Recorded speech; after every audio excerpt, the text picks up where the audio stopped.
શ્રી ગણેશાય નમઃ. શ્રી હરિ. શ્રીમદ ભાગવત સુધા સાગર સુખ સાગર સરળ ગુજરાતી વ્યાખ્યા. 7મો સ્કંદ 9મો અધ્યાય. પ્રહલાદજીએ કરેલી નરસિંહ ભગવાનની સ્તુતિ. નારદજી કહે છે, આ પ્રમાણે સ્તુતિ કરવા છતાં પણ બ્રહ્મા, શંકર વગેરે બધા જ દેવો નરસિંહ ભગવાનના ક્રોધાવેશને ન તો શાંત કરી શક્યા કે ન તો તેમની પાસે જઈ શક્યા. કોઈને નરસિંહ ભગવાનના આ ભયંકર રૂપને કઈ રીતે શાંત કરવું તેની સમજ પડતી ન હતી. દેવોએ ભગવાનને શાંત કરવા માટે સ્વયં લક્ષ્મીજીને મોકલ્યા. તેમણે જઈને જ્યારે નરસિંહ ભગવાનનું તે મહા અદ્ભુત રૂપ જોયું ત્યારે ભયને લીધે તેઓ તેમની નજીક પણ જઈ ન શક્યા. તેમણે આવું અદ્ભુત રૂપ ન તો ક્યારેય જોયું હતું કે ન તો સાંભળ્યું પણ હતું. પછી બ્રહ્માજીએ પોતાની પાસે જ ઊભેલા પ્રહલાદજીને એમ કહીને મોકલ્યા કે બેટા, તારા જ પિતા પર તો ભગવાન ક્રુદ્ધ થયા હતા, તો હવે તું જ તેમની પાસે જઈને તેમને શાંત કર. ભગવાનના પરમ પ્રેમી પ્રહલાદજીએ જેવી આજ્ઞા કહીને તથા ધીરેથી ભગવાન પાસે જઈને હાથ જોડીને પૃથ્વી પર સાષ્ટાંગ પ્રણામ કર્યા. નરસિંહ ભગવાને જોયું કે નાનો સરખો બાળક મારા ચરણો પાસે પડેલો છે. તેમનું હૃદય દયાથી ભરાઈ ગયું. તેમણે પ્રહલાદજીને ઊભા કર્યા અને તેમના માથા પર પોતાનો કર કમળ પધરાવ્યો કે જે કાલ સર્પથી ભયભીત થયેલા મનુષ્યોને અભયદાન આપનારો છે. ભગવાનના કર કમળનો સ્પર્શ થતાં જ તેમના તમામ અમંગળ નષ્ટ થઈ ગયા અને તત્કાળ તેમને પરમાત્મા તત્વનો સાક્ષાત્કાર થઈ ગયો. તેમણે ઘણા પ્રેમ અને આનંદમાં મગ્ન થઈને ભગવાનના ચરણ કમળોને પોતાના હૃદયમાં ધારણ કરી લીધા. તે સાથે તેમનું સઘળું શરીર પુલકિત થઈ ગયું. હૃદયમાં પ્રેમની ધારા વહેવા લાગી અને નેત્રોમાંથી આનંદના અશ્રુ ટપકવા લાગ્યા. પ્રહલાદજી ભાવ વિભોર હૃદય અને અનિમેષ નેત્રોથી ભગવાનને નિરખી રહ્યા હતા. ભાવ સમાધિથી સ્વયં એકાગ્ર થયેલા મનથી તેમણે ભગવાનના ગુણોનું ચિંતન કરતાં કરતાં પ્રેમથી ગદગદ થયેલી વાણીથી સ્તુતિ કરી.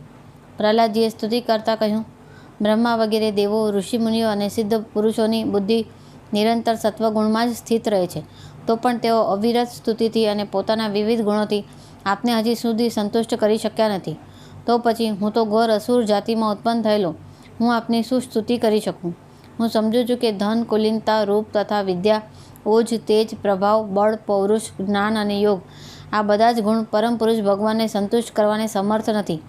પરંતુ ભક્તિ આપને અત્યંત પ્રિય છે, તેથી જ આપ ગજેન્દ્ર પર પણ સંતુષ્ટ થઈ ગયા હતા. મારી સમજ મુજબ ઉપરોક્ત 12 ગુણોથી યુક્ત બ્રાહ્મણ હોવા છતાં પણ જો ભગવાન પદ્મનાભના ચરણ કમળની ભક્તિ એનામાં ન હોય તો તેના કરતાં તો તે ચાંડાલ શ્રેષ્ઠ છે કે જેણે પોતાના મન, વચન, કર્મ, ધન અને પ્રાણ ભગવાનના ચરણોમાં સમર્પિત કરી દીધા છે. કારણ કે તે ચાંડાલ પોતાના કુળ શુદ્ધાને પવિત્ર કરી દે છે અને શ્રેષ્ઠતાનું અભિમાન રાખનારો તે બ્રાહ્મણ તો પોતાને પણ પવિત્ર કરી શકતો નથી. સર્વશક્તિમાન પ્રભુ આપ્તકામ હોવાને લીધે તેમને કોઈ સેવા પૂજાની જરૂર નથી, છતાં પણ તેઓ કરુણાવશ ભોળા ભક્તોના કલ્યાણ માટે તેમના વડે કરાયેલી પૂજા સ્વીકારી લે છે. જેમ પોતાના મુખનું સૌંદર્ય દર્પણમાં દેખાતા પ્રતિબિંબને પણ સુંદર બનાવી દે છે, તેવી જ રીતે ભક્ત ભગવાન પ્રત્યે જે સન્માન વ્યક્ત કરે છે તે સ્વયં સન્માનિત થાય છે. તેથી હું સર્વથા અયોગ્ય અને અનધિકારી હોવા છતાં પણ નિશંકપણે પોતાની બુદ્ધિ અનુસાર સર્વ પ્રકારે ભગવાનના મહિમાનું વર્ણન કરી રહ્યો છું. આ મહિમાના ગાનનો જ એવો પ્રભાવ છે કે અવિદ્યાને લીધે સંસારના ચક્રાવામાં પડેલો જીવ તત્કાળ પવિત્ર થઈ જાય છે. હે ભગવાન, આપ સત્વગુણના આશ્રય છો. આ બ્રહ્મા વગેરે તમામ દેવો આપના આજ્ઞાંકિત ભક્તો છે. તેઓ અમારા દૈત્યોની જેમ આપની સાથે દ્વેષ કરતા નથી. હે પ્રભુ, આપ મોટા મોટા સુંદર સુંદર અવતાર ગ્રહણ કરીને આ જગતના કલ્યાણ અને અભ્યુદય માટે તથા તેને આત્માનંદની પ્રાપ્તિ કરાવવા માટે અનેક પ્રકારની લીલાઓ કરો છો. જે અસુરને મારવા માટે આપે ક્રોધ કર્યો હતો તે મરાઈ ચૂક્યો છે. હવે આપ પોતાનો ક્રોધ શાંત કરો. જેમ ઉપદ્રવ કરનારા વીછી અને સાપના મરવાથી સજ્જનો પણ સુખી આનંદિત થાય છે, તેવી જ રીતે આ દૈત્યનો સંહાર થવાથી બધા જ લોકોને ઘણું સુખ મળ્યું છે. હવે બધા આપના શાંત સ્વરૂપને નિરખવા ઈચ્છે છે. હે નરસિંહ દેવ, ભયમાંથી મુક્ત થવા માટે ભક્તજનો આપના આ રૂપનું સ્મરણ કરશે. હે પરમાત્મા, આપનું મુખ ઘણું ભયાનક છે. આપની જીભ લબકારા મારી રહી છે. આપની આંખો સૂર્ય જેવી છે. આપના ભવા ચડેલા છે. દાઢો ઘણી તીક્ષ્ણ છે. આંતરડાઓની માળા, લોહીથી તરબોળ ગરદનના વાળ, ભાલા જેવા ટટ્ટાર ઊભા કાન અને દિગ્ગજોને પણ ભયભીત કરી મૂકતી સિંહ ગર્જના તેમજ શત્રુઓને ફાડી નાખતા આપના આ નખ જોઈને હું સહેજ પણ ભયભીત થયો નથી. પરંતુ હે દીનબંધુ, હું જો ભયભીત છું તો માત્ર આ ઉગ્ર અને અસહ્ય સંસાર ચક્રમાં પીસાવાથી જ. હું પોતાના કર્મોના બંધનથી બંધાઈને આ ભયંકર પ્રાણીઓ વચ્ચે પડેલું છું. હે મારા સ્વામી, આપ પ્રસન્ન થઈને મને ક્યારે પોતાના તે ચરણ કમળોમાં બોલાવી લેશો કેમ કે આપના તે ચરણ કમળ સમસ્ત જીવોનું એકમાત્ર શરણ અને મોક્ષ સ્વરૂપ છે. હે અનંત, હું જે યોનિઓમાં ગયો તે બધી જ યોનિઓમાં પ્રિયના વિયોગથી અને અપ્રિયના સંયોગથી થતા શોકના અગ્નિમાં શેકાતો રહ્યો. તે દુઃખોને દૂર કરનારું જે ઔષધ છે તે પણ દુઃખરૂપ જ છે.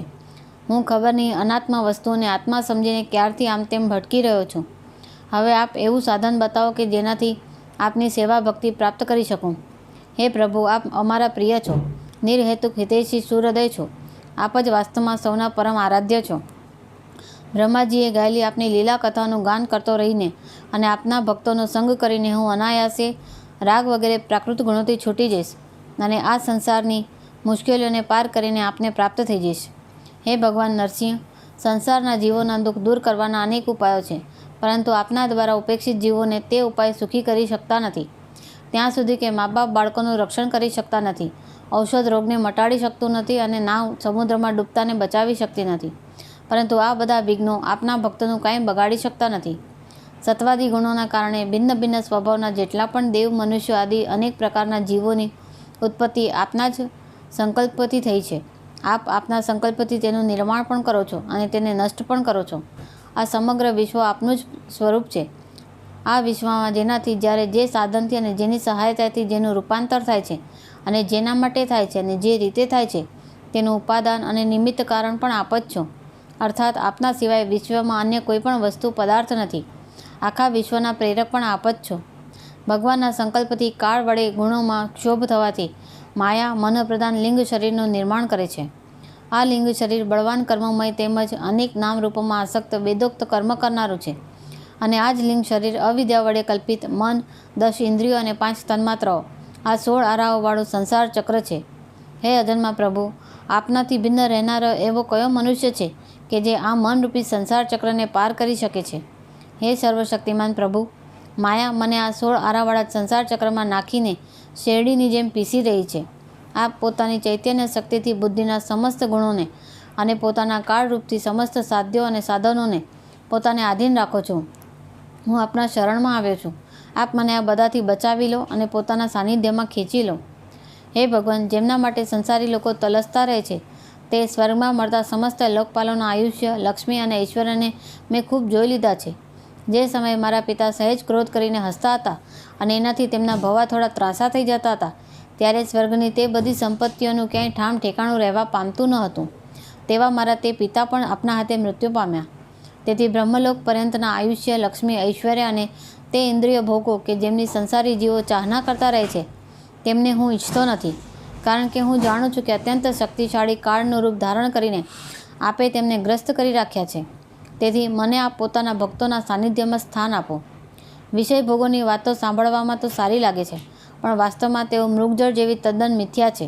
અને આ શરીર કે જેનાથી તે ભોગો ભોગવવામાં આવે છે તે પણ અગણિત રોગોનું ઉદ્ગમ સ્થાન છે. ક્યાં તે મિથ્યા વિષય ભોગો અને ક્યાં આ રોગયુક્ત શરીર? આ બંનેની ક્ષણભંગુરતા અને સારહીનતા જાણવા છતાં પણ મનુષ્ય એમાંથી વિરક્ત થતો નથી. તે મહા મુશ્કેલીએ પ્રાપ્ત થતા ભોગોના નાના નાના મધુબિંદુઓથી પોતાની કામનાઓનો અગ્નિ બુઝાવવાનો પ્રયત્ન કરે છે. હે પ્રભુ, ક્યાં આ તમોગુણી અસુરકુળમાં રજોગુણી ઉત્પન્ન થયેલો હું અને ક્યાં તમારી અનંત કૃપા? ધન્ય છે આપે પોતાનો પરમ પ્રસાદ સ્વરૂપ અને સકળ સંતાપને હરનારો તે કરકમળ મારા મસ્તક ઉપર પધરાવ્યો છે કે જે આપે બ્રહ્મા, શંકર અને લક્ષ્મીજીના માથે પણ મૂક્યો નથી. આપનામાં બીજા સંસારી જીવોની જેમ નાના મોટાનો ભેદ ભાવ નથી, કારણ કે આપ સૌના આત્મા અને અકારણ પ્રેમી છો. અને તેમ છતાં કલ્પવૃક્ષ સમાન આપનો કૃપા પ્રસાદ પણ સેવા ભક્તિથી જ પ્રાપ્ત થાય છે. જીવો પર તેમની સેવા અનુસાર જ આપની કૃપાનો ઉદય થાય છે. આપનામાં ઊંચ નીચનો ભેદભાવ નથી. હે ભગવાન, આ સંસાર એક એવો અંધાર્યો કૂવો છે જેમાં કાળરૂપી સર્પ ડસવા માટે હંમેશા તૈયાર રહે છે. વિષય ભોગોના કામી મનુષ્યો તેમાં પડેલા છે. હું પણ પ્રસંગવશ તેમાં પડવાનો જ હતો. પરંતુ હે ભગવાન, દેવર્ષિ નારદે ઘણી કૃપા કરીને મને અપનાવી લીધો અને મારું કલ્યાણ કર્યું છે. તો પછી હું આપના ભક્તજનોની સેવા કેવી રીતે છોડી શકું? હે અનંત, જે સમયે મારા પિતાએ મને મારવા હાથથી ખડગ ઉપાડીને કહ્યું કે જો મારા સિવાય કોઈ બીજો ઈશ્વર છે તો તે તને બચાવે, હું તારો શિરચ્છેદ કરું છું, તે સમયે આપે મારા પ્રાણોનું રક્ષણ કર્યું અને મારા પિતાનો વધ કર્યો. હું તો સમજું છું કે આપે પોતાના પ્રેમી ભક્તો સનકાદી ઋષિઓનું વચન સત્ય કરવા માટે જ એમ કર્યું છે. હે ભગવાન, આ સંપૂર્ણ જગત એકમાત્ર આપનું જ સ્વરૂપ છે, કારણ કે એના આદિમાં આપ જ કારણભૂત હતા, અંતમાં આપ જ અવધિ રૂપે હશો અને મધ્યમાં એની પ્રતીતિ રૂપે પણ માત્ર આપ જ છો. તમે પોતાની માયાથી ગુણોમાં ક્ષોભ ઉત્પન્ન કરીને જગતનું સર્જન કરો છો અને એમાં વિદ્યમાન હોવા છતાં પણ પ્રવેશની લીલા કરો છો અને તે ગુણોથી યુક્ત થઈને અનેક જેવા જણાવો છો. હે ભગવાન, કાર્યકારણ રૂપે આ જે કંઈ પ્રતીત થઈ રહ્યું છે તે બધું આપ જ છો અને તેનાથી ભિન્ન પણ આપ જ છો. પોતાનું પારખું એવો ભેદભાવ તો અર્થહીન શબ્દોની માયા છે, કારણ કે જે પરમાત્માથી આ વિશ્વની ઉત્પત્તિ, સ્થિતિ, લય અને પ્રકાશ થાય છે તે તેનું જ સ્વરૂપ હોય છે. જેમ કે બીજ અને વૃક્ષ કાર્ય અને કારણની દ્રષ્ટિએ અલગ અલગ છે, તો પણ ગંધ તન્માત્રાની દ્રષ્ટિએ તે બંને એક જ છે. હે ભગવાન, આ સમસ્ત વિશ્વને આપ પોતે જ પોતાનામાં સમાવી લઈને આત્મસુખનો અનુભવ કરતા રહીને નિષ્ક્રિય થઈને પ્રલયકાલીન જળમાં શયન કરો છો. તે સમયે પોતાના સ્વયંસિદ્ધ યોગ વડે બાહ્ય દ્રષ્ટિને બંધ કરીને આપ પોતાના સ્વરૂપના પ્રકાશમાં નિંદ્રાને વિલીન કરી લો છો અને તુર્ય બ્રહ્મપદમાં સ્થિત રહો છો. તે સમયે આપ નથી તો તમોગુણથી યુક્ત હોતા કે નથી તો વિષયોને અપનાવતા. આપ પોતાની કાળ શક્તિથી પ્રકૃતિના ગુણોને પ્રેરો છો. તેથી આ બ્રહ્માંડ આપનું જ શરીર છે. પહેલાં તે આપનામાં જ લીન હતું. જ્યારે પ્રલયકાલીન જળમાં શેષ રહ્યા પર સૂતેલા આપે યોગ નિંદ્રા સમાધિને ત્યજી દીધી, ત્યારે બીજમાંથી વિશાળ વટવૃક્ષ થાય છે તેમ આપની નાભીમાંથી બ્રહ્માંડ કમળ ઉત્પન્ન થયું. તેના પર સૂક્ષ્મદર્શી બ્રહ્માજી પ્રગટ થયા. જ્યારે તેમને કમળ સિવાય અન્ય કશું પણ દેખાયું નહીં, ત્યારે પોતાનામાં બીજરૂપે વ્યાપ્ત પોતાને તેઓ ઓળખી શક્યા નહીં અને પોતાને પોતાનાથી બહાર સમજીને જળમાં પ્રવેશીને 100 વર્ષો સુધી ખોળતા રહ્યા, પણ ત્યાં એમને કશું મળ્યું નહીં. એ ઉચિત જ છે, કારણ કે અંકુર નીકળી આવ્યા પછી તેનામાં વ્યાપ્ત બીજને કોઈ બહાર અલગ કેવી રીતે જોઈ શકે? બ્રહ્માજીને ઘણું આશ્ચર્ય થયું. તેઓ હારીને કમળ પર બેસી ગયા. દીર્ઘકાળ વીતતા તીવ્ર તપ કરવાથી જ્યારે તેમનું હૃદય શુદ્ધ થઈ ગયું, ત્યારે તેમને ભૂતો, ઇન્દ્રિયો અને અંતઃકરણ રૂપ પોતાના શરીરમાં જ તદ્રૂપ રહેલા પોતાના સૂક્ષ્મ રૂપનો સાક્ષાત્કાર થયો. બરાબર એવી જ રીતે કે જેમ પૃથ્વીને તેની અતિ સૂક્ષ્મ ગંધ તન્માત્રાનું થાય છે. બ્રહ્માજીએ પોતાનામાં જ ભગવાનના તે વિરાટ રૂપને જોયું. તે વિરાટ પુરુષ હજારો મુખ, ચરણ, માથા, હાથ, જાંઘો, નાસિકા, કાન, આંખ, આભૂષણો અને આયુધોથી યુક્ત હતો. 14 લોક તેના વિભિન્ન અંગો રૂપે શોભાયમાન હતા. તે ભગવાનની એક લીલામય મૂર્તિ હતો. તેને જોઈને બ્રહ્માજીને ઘણો આનંદ થયો. રજોગુણ અને તમોગુણ રૂપ મધુ અને કૈટભ નામના 2 મહાબળવાન દૈત્યો જ્યારે વેદો ચોરી ગયા, ત્યારે આપે હયગ્રીવ અવતાર ધારણ કર્યો અને તે બંનેને મારીને સત્વગુણ રૂપી શ્રુતિઓ બ્રહ્માજીને પાછી આપી. તે સત્વગુણ જ આપનું અતિ પ્રિય શરીર છે. મહાત્માજનો આ પ્રમાણે વર્ણવે છે. હે પુરુષોત્તમ, આ પ્રમાણે આપ મનુષ્ય, પશુ, પક્ષી, ઋષિ, દેવતા, મત્સ્ય વગેરે અવતારો લઈને લોકોનું પાલન કરો છો તથા વિશ્વદ્રોહીઓનો સંહાર કરો છો. આ અવતારો વડે આપ પ્રત્યેક યુગમાં તેના ધર્મોનું રક્ષણ કરો છો. કળિયુગમાં આપ છુપાઈને ગુપ્ત રૂપે જ રહો છો. તેથી આપનું એક નામ ત્રિયુગ પણ છે. હે વૈકુંઠપતિ, મારું મન ઘણું દુર્દશાગ્રસ્ત છે. તે પાપ વાસનાઓથી તો દૂષિત છે જ, બલકે સ્વયં પણ અત્યંત દુષ્ટ છે. તે ઘણું કરીને કામનાઓને કારણે આતુર રહે છે અને હર્ષ, શોક, ભય તેમજ લોક પરલોક, ધન, પત્ની, પુત્ર વગેરેની ચિંતાઓથી વ્યાકુળ રહે છે. તેને આપની લીલા કથાનો રસાનુભવ થતો નથી. તેના લીધે હું દીન થઈ રહ્યો છું. આવા મનથી હું આપના સ્વરૂપનું ચિંતન કેવી રીતે કરી શકું? હે અચ્યુત, આ ક્યારેય તૃપ્ત નહીં થતી જીભ મને સ્વાદિષ્ટ રસો તરફ ખેંચતી રહે છે. જનનેન્દ્રિય સુંદર સ્ત્રી તરફ, ત્વચા સુકોમળ સ્પર્શ તરફ, પેટ ભોજન તરફ, કાન મધુર સંગીત તરફ, નાસિકા ભીની મોક સુગંધ તરફ અને આ ચપળ નેત્રો સૌંદર્ય તરફ મને ખેંચતા રહે છે. આ ઉપરાંત કર્મેન્દ્રિયો પણ મને પોતપોતાના વિષયો તરફ લઈ જવા પ્રયત્ન કરતી જ રહે છે. મારી તો એવી દશા થઈ રહી છે કે જાણે કોઈ પુરુષની ઘણી બધી પત્નીઓ તેને પોતપોતાના શયનખંડમાં લઈ જવા માટે ચારે બાજુથી ઘસડી રહી હોય. આ પ્રમાણે આ જીવ પોતાના કર્મોના બંધનમાં પડીને આ સંસારરૂપી વૈતરણી નદીમાં પડેલો છે. જન્મમાંથી મૃત્યુ પામતો, મૃત્યુમાંથી જન્મ લેતો અને એ બંને વડે કર્મભોગ કરતો કરતો આ જીવ ભયભીત થયેલો છે. આ પોતાનું છે, આ પારકું છે એવા ભેદભાવથી યુક્ત થઈને એ કોઈની સાથે મિત્રતા તો કોઈની સાથે શત્રુતા કરે છે. આપ આ મૂળ જીવ જાતિની આ દુર્દશા જોઈને કરુણાથી દ્રવિત થાઓ. માયારૂપી નદીથી પાર રહેનારા હે પ્રભુ, આ પ્રાણીઓને પણ હવે પાર ઉતારો. હે જગતગુરુ, આપ આ જગતની ઉત્પત્તિ, સ્થિતિ અને પાલન કરનારા છો, ત્યારે આ જીવોને ભવ નદીની પાર ઉતારવામાં આપને શો પરિશ્રમ? દિનજનોના પરમહિતેશ્રી હે પ્રભુ, ભ્રાંત થયેલા મૂઢજનો જ મહાપુરુષોના વિશેષ અનુગ્રહને પાત્ર હોય છે અમને તેની કોઈ જરૂર નથી, કારણ કે અમે આપના પ્રિયજનોની સેવામાં રત રહીએ છીએ. તેથી પાર ઉતરવાની અમને ક્યારેક ચિંતા હોતી નથી. હે પરમાત્મા, આ ભવ વૈતરણીમાં પાર ઉતરવું એ બીજાઓ માટે અવશ્ય મુશ્કેલ જ છે, પરંતુ મને તો તેનો સહેજ પણ ભય નથી, કારણ કે મારું ચિત્ત આ વૈતરણીમાં નહીં, આપની તે લીલાઓના ગાનમાં મગ્ન રહે છે કે જે લીલાઓ સ્વર્ગીય અમૃતને પણ તિરસ્કૃત કરનારી પરમ અમૃત સ્વરૂપ છે. હું તે મૂળ પ્રાણીઓ માટે ખેદ અનુભવું છું કે જેઓ આપના ગુણગાનથી વિમુખ છે અને વિષયોના માયામય મિથ્યા સુખને પામવા પોતાના માથે સમગ્ર જગતના ભારનું વહન કરે છે. મારા સ્વામી, મોટા મોટા ઋષિમુનિઓ તો પોતાની મુક્તિ માટે ઘણું કરીને નિર્જન વનમાં જઈને મૌન વ્રત ધારણ કરી લે છે. તેઓ બીજાઓના કલ્યાણ માટે કોઈ વિશેષ પ્રયત્ન કરતા નથી, પરંતુ મારી દશા તો જુદી જ છે.